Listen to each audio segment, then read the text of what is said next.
Click for IB Biology.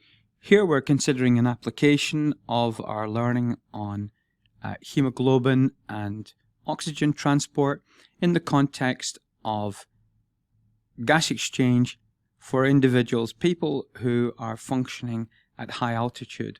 This is not specified on the syllabus, but is a good application that students ought to consider.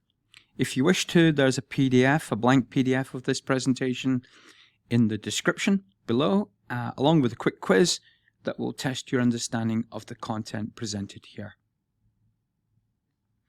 The issue that we're considering is of the difficulty experienced by individuals when operating at very high altitudes. So here we have two images from two Himalayan peaks.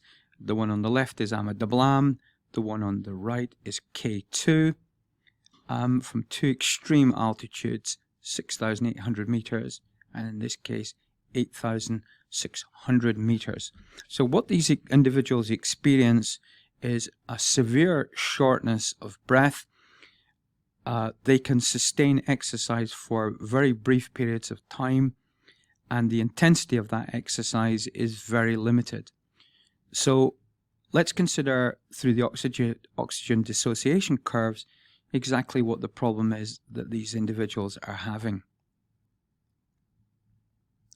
So we've already discussed the cooperative bonding relationship of oxygen with hemoglobin given different concentrations or partial pressures of oxygen. Now at sea level, the partial pressure of oxygen in the alveoli is way up here at round about 21 kilopascals. And so the saturation of a person's blood is very close to 100% saturated. However, for individuals operating at such high altitudes, the partial pressures that they experience are much further down here. So atmospherically, the air at high altitude has a lower partial pressure. So at altitude,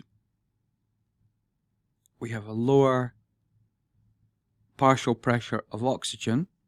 And the consequence of this is that the degree of saturation of hemoglobin is less than experienced at sea level. And of course, the higher an individual goes, the lower becomes the degree of saturation, so that when they begin to exercise, the unloading of oxygen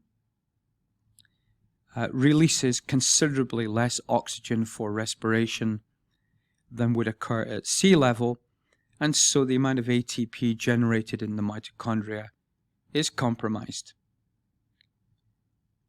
Most famously, at such altitudes, we have people living at high altitudes, such as the Sherpas of the Himalaya, and yet they seem to function much more efficiently at these altitudes than people from other regions of the world. Students might like to consider researching why is it that Sherpas are able to function more efficiently at high altitude compared to peoples from the rest of the world. I'll leave you to work that one out for yourself.